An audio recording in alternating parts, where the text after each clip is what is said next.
What a difference a couple weeks makes, huh? This cover crop is growing great. It's actually very odd to walk in here with all this green and look out here and hardly any green, well, except for the grass, but that'll be dulling down before too long. But it's doing really good. Today's the first day I watered it in a couple days because we've had a bunch of rain and the ground has stayed moist. Got a little area here where I actually had some kind of critter burrowing down in there. I have no idea what it was, so I just flooded the hole and filled it up. I think they're coming in underneath that back door back here, so I'll have to fix that. I'll just put some dirt in there, but they'll probably just burrow through that if they want in here bad enough. All right, I'm going to take you guys out with me today. Get my hose hooked up.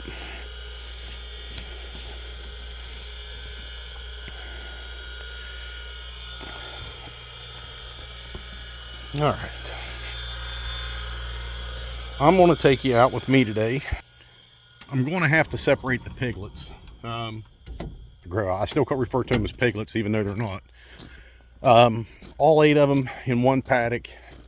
As you guys know, if you've listened before, we're in a drought here in West Virginia and have been. Pretty significant drought, probably the worst one since I've been alive. And we're more than a foot of rain below where we need to be to get us out of this drought. And the good thing is, the last couple of days we've had some rain. Not enough, but we've had some rain. And I'm actually wearing mud boots for the 4th day in a row now. Surprise, surprise. And we've had some rain, so I got to move the piglets because of the drought. The paddocks have not recovered with either rotation. So I'm going to separate them. I'm going to leave 4 in the one that they're in, move the other 4 over. So I got to get this big feeder cleaned out that I bought here recently and get it done so I can move it into the one paddock, and that way I can have continuous feeders for both sets of piglets.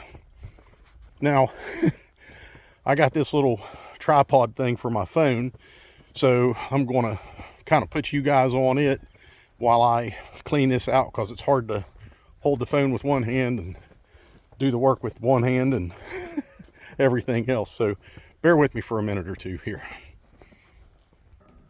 All right, so you're going to have to listen to the roosters over here because these guys are buttholes. I get this thing adjusted here. All right, so the big feeder that I bought, get it. I'm going to flip it over and clean the mud and everything out of the feeding tray of this and everything. So a little easier, like I said, for me to free my hands up while I'm doing this. So I got to tip this thing over, and hopefully I can do this all in one take and don't make a fool of myself.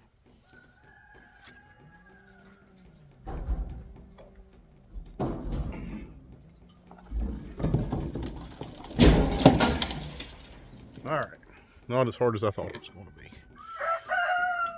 I'm gonna get this thing hosed out, if that thing will stay there.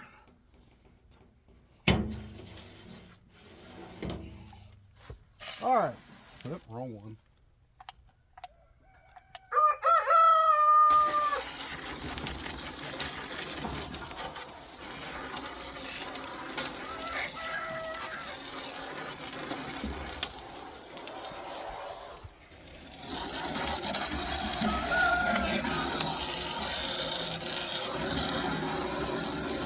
Just want to get all this old mud out of here.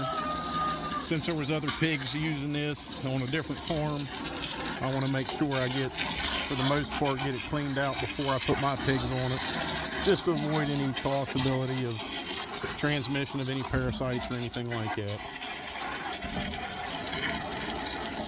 So in the meantime, oh, shut up. God, knock this thing. So they're responding not only to me, but there's roosters across the holler, and they all get into this crowing contest as to who's got the bigger, whatever roosters have that they have a bigger one of. Anyways, so let's dive into a topic that I typically don't talk about on here, but we will today, and that's going to be politics. Now, why am I choosing politics today? Well, the election's over with. A lot of people are not happy. Obviously not enough, because that candidate didn't win, and I'm not rubbing nobody's nose in it or anything like that. I'm just saying. So the main thing is not so much who won the election. The main thing is who's being appointed to positions. And if you haven't heard, it's been all over several of the channels that I watch and I flip through. That so I'm kind of late to the game here, but hey man, it's just me and I'm trying to get some work done here. If you haven't heard, Congressman Thomas Massie out of Kentucky has been tapped to be the head of the USDA. And with that, they have also reached out to Joel Salatin. And if you don't know who Joel Salatin is, I still can't figure out why you're watching my channel. They reached out to him, and he has supposedly accepted a position as advisory chair on the USDA. Now, there's a video from about 6 years ago on a channel by a group called Free the People from 6 years ago that they did with Thomas Massie on his farm down in Kentucky. And he is a regenerative farmer. He uses his whole house is pretty much his whole farm is solar. If I remember right, he's got a gasifier boiler system that heats his home. He does rotational grazing. He pretty much follows the regenerative practices and everything on everything that they do on their farm. And it's funny thing is, in the video, he's actually wearing a Polyface Farm Joel Salatin t-shirt during the video. Now, he and Joe Salatin have been friends for a long time. And, you know, if you know Joel Salatin, the man is highly read, highly intelligent, is pretty much the godfather of the homesteading movement in our time.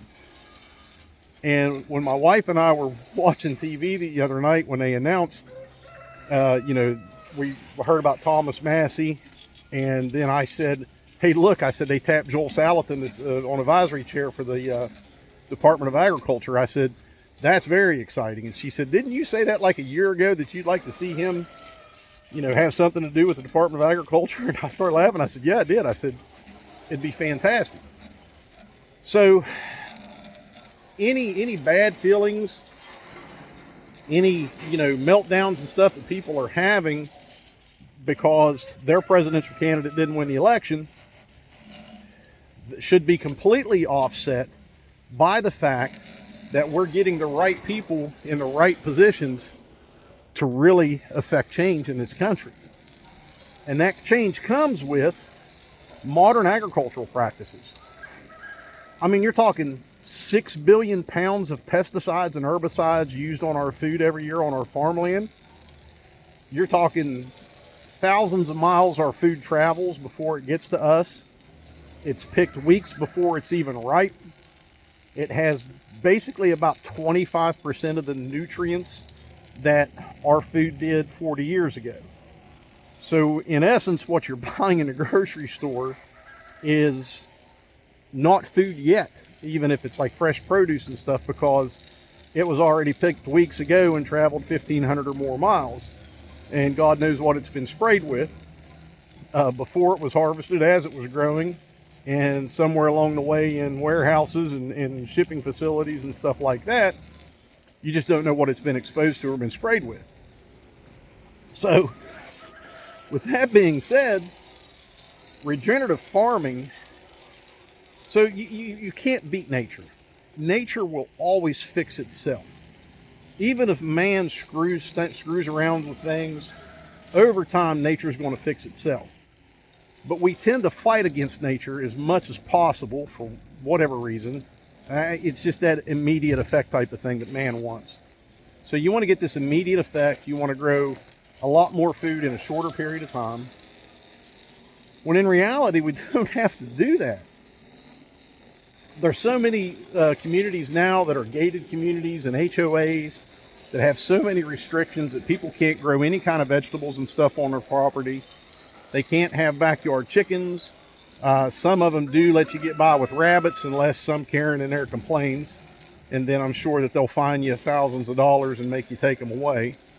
But that being said, add city ordinances and all this other stuff. I mean, my God, look where I live.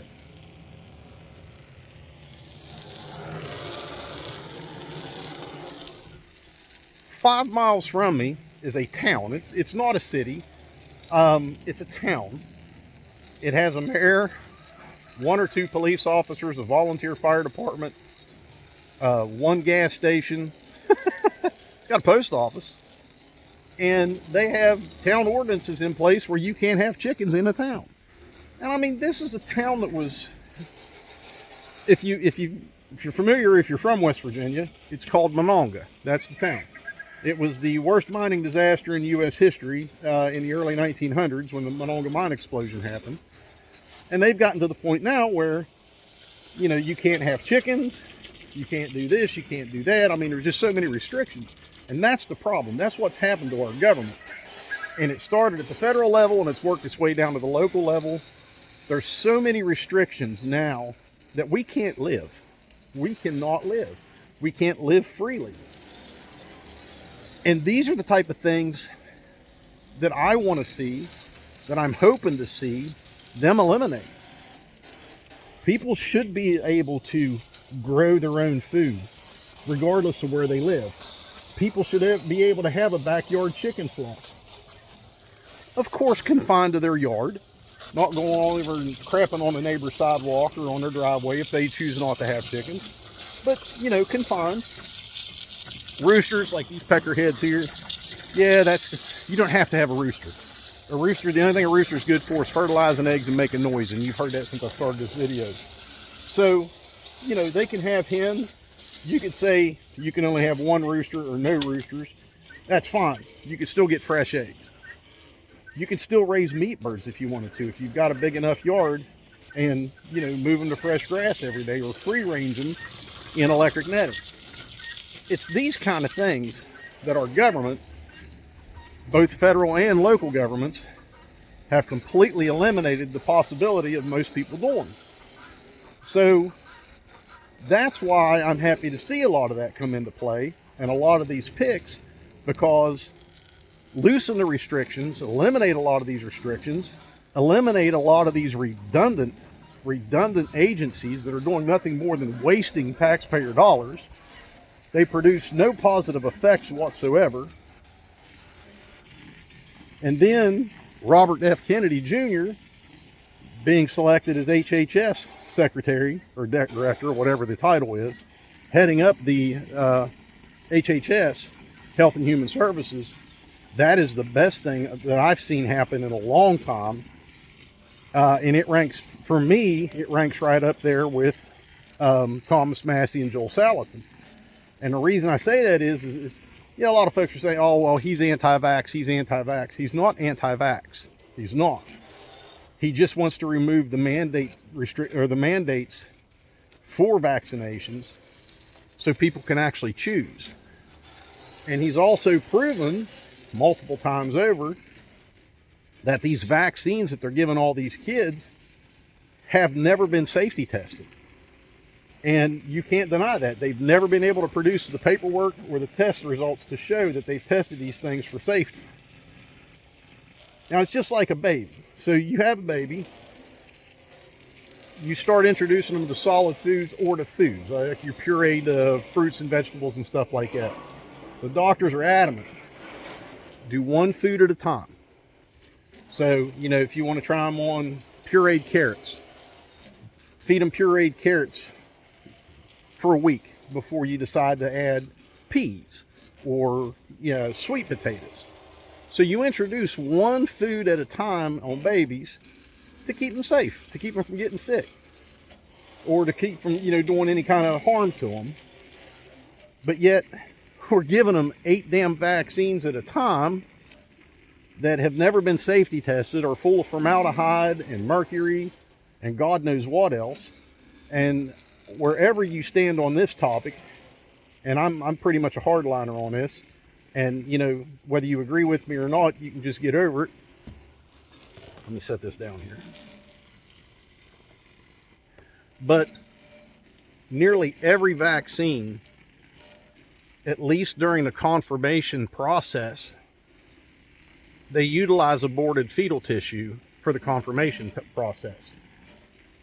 And this is what really stuck me, no pun intended, when they came out with the COVID poke. And the reason for it was number one, it was too quick. You just, no, I don't care what day and age we live in. That was just too quick for me. And that's what spurred me to start reading and researching and finding out more and more and more. And when I started reading it, I kept seeing all these references to like this HEK 96 or something like that. And I did a search on that, and here what it is it's fetal tissue from an aborted fetus that goes back from like the 70s and the 80s. And there's a few lines that they use. So they've got like lung tissue, they've got heart tissue, they've got all this tissue from these aborted fetuses, and they buy them and they use it and they reproduce or replicate the cells in a lab. And that's where a lot of people are doing their little cop out and saying, well, those are lab grown. Hey, those are lab grown from human tissue that still has human DNA from an aborted fetus. That's my stance on this. Absolutely not. I understand. 34 years in healthcare, as I've said before, and I hate to keep saying that, but you know, I understand there are problems that happen during pregnancy. There are things to where, yes, the mother has to choose, and she has to choose between her health, her life, and the babies, and things like that. That's between you and the doctor. But when you're doing it for birth control purposes, that's where I draw the line. And, or just because, you know, it's not the gender that you wanted, or it's this, or it's that. Those things are just unfathomable to me. And this is where I'm fully on board with RFK Jr. and his stances on law. Do I agree with everything? No, I do not agree with everything that he says or does, or, you know, what his stance is on. But there are things that he and I are greatly aligned on that I love. And I'll stand beside him, and if ever given the opportunity, I shake his hand and thank him for what he's doing. But there are more people now that are more upset because they can't have abortions, or they say that they can't. Basically, all they did when they overturned Roe versus Wade was they returned the power back to the states, because there's nothing in the Constitution that says anybody has a right to kill their baby, right? So they just returned the power back to the states where it should be and where it should have been left. And, you know, that's it. You're not going to change my mind. I've been there. I've seen it. I've done it. I'm not interested in allowing that to continue and throwing any kind of support behind it.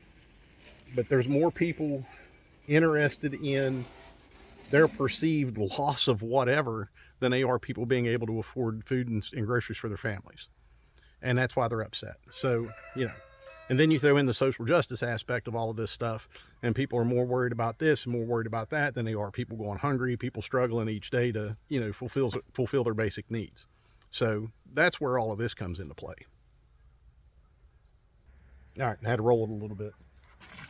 But anyway, so the big changes, number one, getting people in there who are going to prevent others from poisoning our foods, selling us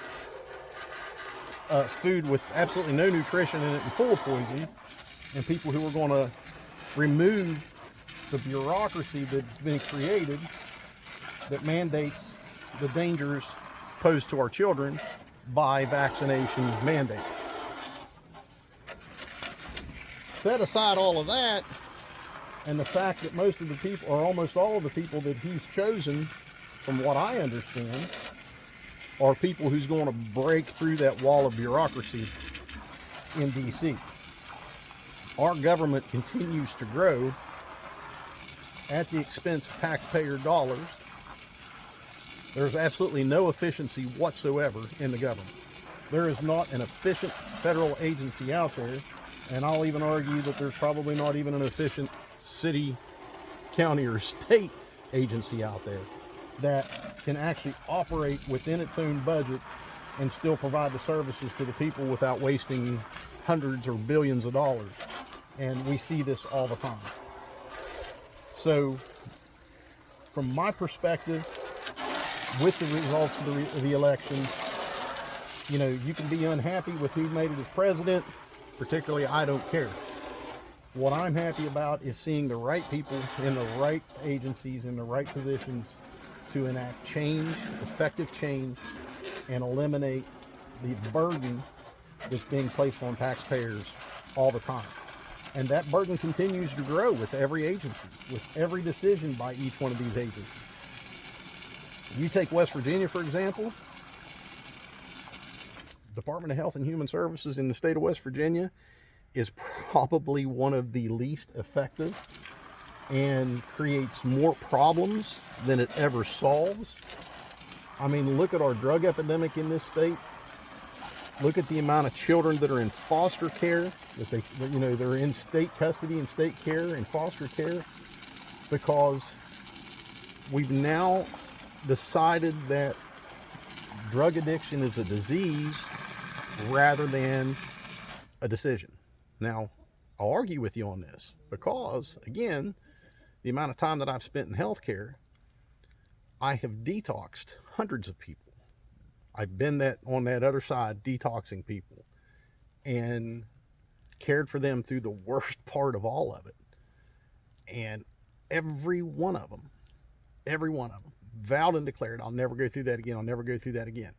I'll never put myself in that position. And the problem is, a month later, they're right back in there going through the detox process again.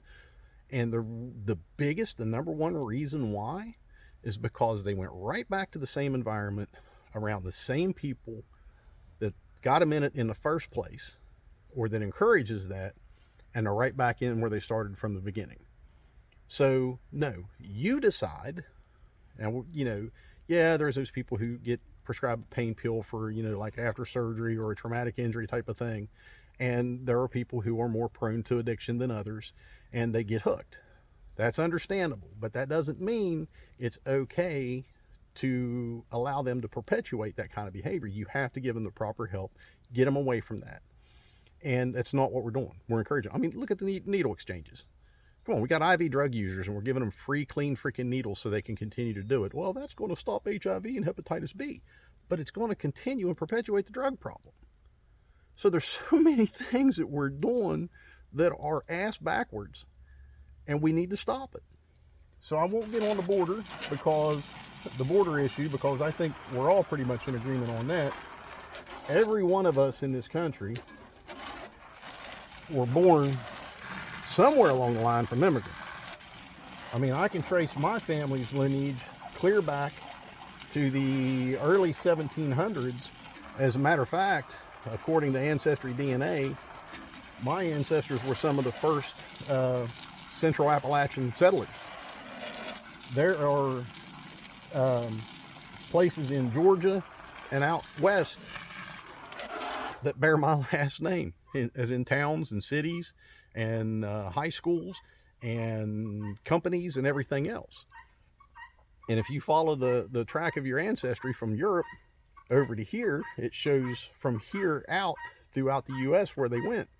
And it's pretty much all those same areas. So we are all born from immigrants. America is a nation of immigrants. At one point in time, one of your ancestors came here, but they came to an undeveloped nation, undeveloped country. They pioneered and they forged and built a new nation. Didn't cross illegal borders, didn't live off of the government. All these things that we see today, nobody flew us in here. Our ancestors came on their own and established a foothold in a new nation and helped build a new nation.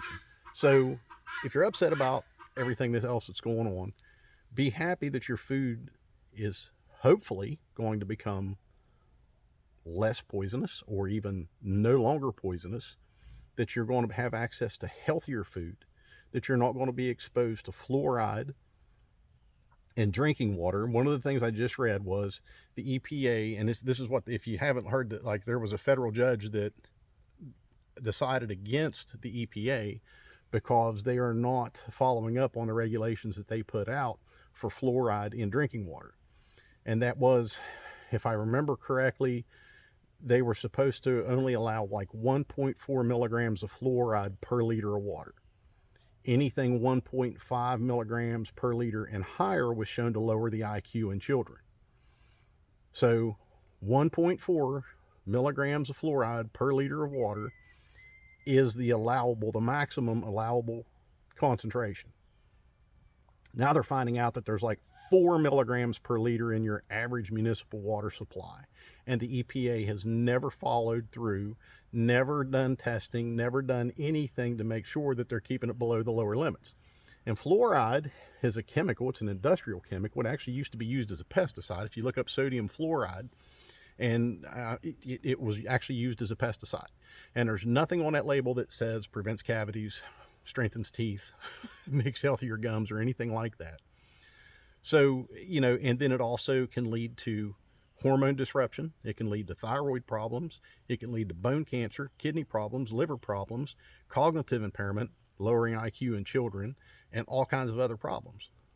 So, and what was it, the Chevron decision, I think, or the Chevron, I can't remember the exact term of it, but that's what it fell under. So, you know, RFK gets up there and he says on day one, we're going to make all municipalities stop putting fluoride in drinking water. Hey, that right there is going to make a huge difference in the long run. You're not going to see this stuff overnight. You're going to see change occur slowly, and you're start going to see chronic illness, if they're not stonewalled to preventing or being prevented from doing what needs to be done and should have been done and should have never gotten as far as it has, then you're going to see our future generations become healthier, because we are a terrible nation just racked with freaking chronic illness. And they are declaring a public health emergency. And this is what he said, like they did with COVID, against chronic disease. Man, this is the day that I've been waiting on. From someone who does chronic disease management and does chronic care and tries to get people healthier and teach people to eat different foods and eat better foods and eat healthier and eat cleaner. It's a constant fight because they make our food. There's 1,000 different chemicals in our food that's banned in Europe. In 30 nations alone, 30 countries alone, our food is banned. So, you know, just these changes alone should make you happier, because guess what? Now your children aren't going to be exposed to red 40, yellow 5. They're not going to be exposed to fluoride in this crap. They're not going to be exposed to all of these poisons and chemicals. Or if it's even available, you're going to have more choices to avoid that kind of stuff. So you'll have to forgive me. I could ramble on about this stuff all day long, and I try to stay on the topics that I intend to do with this video from the beginning. Is that there is a chance here to affect change and make things right, and, you know, eliminate a lot of the inefficiency of our federal government, eliminate a lot of regulations that prevent people from living healthier, that prevent people from being exposed to dangerous substances. And this is all a chance. This is our chance. If these people follow through, this is our chance to make, dare I say it, make America healthy again. Because we are, again, one of the sickest developed nations in the world. If not the sickest developed nation in the world, and that's even including some third world nations. So even if you're mad that Trump won, you should be excited that the right people are getting into the right positions to affect meaningful change, unlike any change that's ever been implemented in our modern government. So, like I said, I could talk about this stuff all day. I can cover all the topics and give all of the pros, all of the cons. I can give but I won't do that here because I'm running up on close to 30 minutes on this video here. And I still got a bunch of stuff to do. I got to finish getting this thing cleaned out. Then I got to get it moved down to the other paddock. And then I got to get the panel back up to get that locked in. And then I got to move pigs. So, got a lot to do today. And like I said, it's just me. The wife is in the house. She's cleaning and rearranging and doing this and doing that. One kid's at his grandparents. The other kid's in there helping mommy. So it's me. And I'm out here doing this. So I've got to get it done. And, you know, that's just how it is. It's the lifestyle. It's what we choose to do. But anyway, these are the things that I'm excited about. The class that I'll be teaching with the West Virginia Department of Agriculture, Veterans and Heroes to Agriculture program. We've got 4 classes scheduled now. There's 4 more to get scheduled. They'll probably come after the first of the year. We're really hoping to get this thing taken off. There's 55 counties in West Virginia. The guy that I'm working with the Department of Agriculture, he's He's excited to hit all 55 counties. And hey, if we're going to have to hit all 55 counties, we'll hit all 55 counties. This is what I got into it for. This is what I envision. And hopefully we can expand it out past not just veterans and first responders, but to the general public, maybe even some schools and stuff, and get this information out there. And we can do our part. Before the Make America Healthy Again slogan even come out, we've been working on this for, like I said, for almost a year. And we can do our part at the grassroots level, at the home soil level, to get and affect change and get that information out there to people so they can make better choices, better decisions, and have access to better, healthier, local food. And hey, that's what I'm all about. I didn't become a nurse to pay for my farming, even though that's what it's doing now. I became a nurse to take care of people. And if I can do it, if I'm pushed, if I find more difficulty in doing it through my job, which I do because of regulations and this and that, then I can do it on my own outside of my job and get a better movement started without all of the restrictions and all of the bureaucracy and red tape that's involved in it. So anyways, more work to do. Get and stay prepared. Stay free. God bless y'all.